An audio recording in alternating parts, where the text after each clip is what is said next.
پاک پروردگار کے نام سے شروع کرتا ہوں جو کہ دلوں کے راز بخوبی جانتا ہے۔ ناظرین کرام، آج کی ہماری ویڈیو کا ٹاپک ہے بخت نصر بادشاہ کا عبرت انگیز واقعہ۔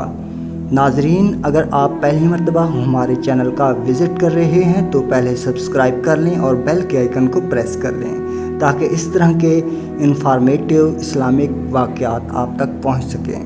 بخت نصر بادشاہ ابتدا میں نہایت نیک بخت و صالح تھا۔ حضرت یحییٰ اور زکریا کی نہایت اطاعت کرتا تھا۔ اتفاقاً اس نے ایک عورت سے نکاح کیا جس کے ہمراہ ایک لڑکی نہایت حسین و جمیلہ پہلے شوہر سے تھی۔ جب وہ لڑکی سن بلوغ کو پہنچی تو بادشاہ اس کی بہار حسن دیکھ کر فریفتہ و دیوانہ ہو گیا۔ اس کی ماں کو پیغام دیا، وہ بہت خوش ہوئی مگر دل میں اندیشہ کیا کہ بادشاہ پیغمبروں کا مطیع و فرمان ہے اور نکاح اللہ کے پیغمبر کی شریعت کے خلاف ہے، وہ کیوں اس کام کی اجازت دیں گے؟ اس لیے بادشاہ سے کہا کہ تم اس کا مہر ادا نہ کر سکو گے۔ اس نے دریافت کیا کہ کتنا مہر ہے؟ جو کچھ کہو میں دوں گا۔ اس عورت نے کہا، اس کا مہر تمہارے دونوں پیغمبروں کا سر ہے۔ اگر تم یہ مہر ادا کر سکو تو لڑکی حاضر ہے، ورنہ اس کا نام مت لو۔ بادشاہ نے کہا کہ یہ پیغمبر ہمارے دشمن نہیں بلکہ ہمارے خیر خواہ اور دعا گو ہیں، ان کو بے جرم گناہ قتل کرنا ظلم عظیم ہے۔ اس کے سوا کچھ مانگو، جو مہر کہو مجھے منظور ہے۔ اس نے کہا، اس کے سوا کوئی مہر نہیں ہے۔ بادشاہ نے ہوائے نفسانی سے مغلوب ہو کر فوج کو حکم دیا کہ دونوں بے گناہوں کا سر کاٹ لاؤ۔ حکم کے بموجب سپاہیوں نے جا کر اول حضرت یحییٰ کو بیت المقدس میں قتل کیا اور حضرت زکریا علیہ السلام یہ حال دیکھ کر جنگل کی طرف بھاگ نکلے۔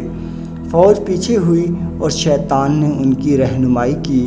جب سپاہیوں نے آ دبایا اور گھیر لیا تو حضرت زکریا علیہ السلام نے ایک درخت سے التجا کی کہ مجھ کو اس وقت پناہ دے۔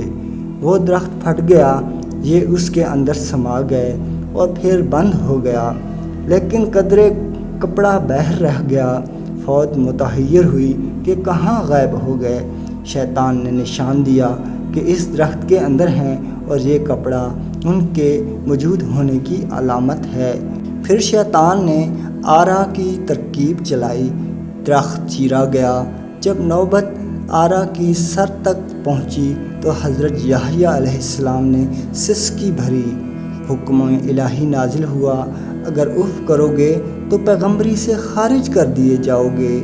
تم نے غیر سے کیوں پناہ مانگی؟ اگر ہم سے التجا کرتے تو کیا ہم پناہ نہیں دے سکتے تھے؟ اب اس کا مزہ چکھو اور چپ سر پر آرا چلنے دو۔ غرضے کے سر سے پاؤں تک جسم چیرا گیا اور حضرت یحییٰ علیہ السلام نے دم نہ مارا۔ جب دونوں پیغمبر اس بے دردی سے قتل ہوئے تو غضب الہی نازل ہوا، دن تاریک ہو گیا۔ ایک بادشاہ فوج خونخوار لے کر چڑھا اور اس شہر کے باشندوں کو گرفتار کر لیا۔ حضرت یحییٰ علیہ السلام کا خون بند نہ ہوتا تھا، جب قبر میں رکھتے تھے تو خون قبر سے لبریز ہو جاتی تھی۔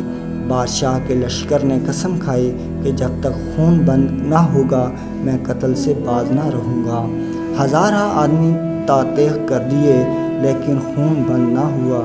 اس وقت ایک شخص حضرت یحییٰ علیہ السلام کی لاش پر آیا اور کہا کہ تم پیغمبر ہو یا ظالم؟ ایک خون کے بدلے میں 1000 آدمی قتل ہو چکے، اب کیا سارے جہان کو قتل کراؤ گے؟ اتنا کہنا تھا کہ خون بند ہو گیا۔ جامع دمشق میں حضرت یحییٰ علیہ السلام کی قبر ہے۔ ناظرین، امید ہے ہماری یہ ویڈیو آپ کو پسند آئی ہوگی۔ ہمارے چینل کو سبسکرائب کریں اور ویڈیو کو لائک کریں۔ اللہ نگہبان۔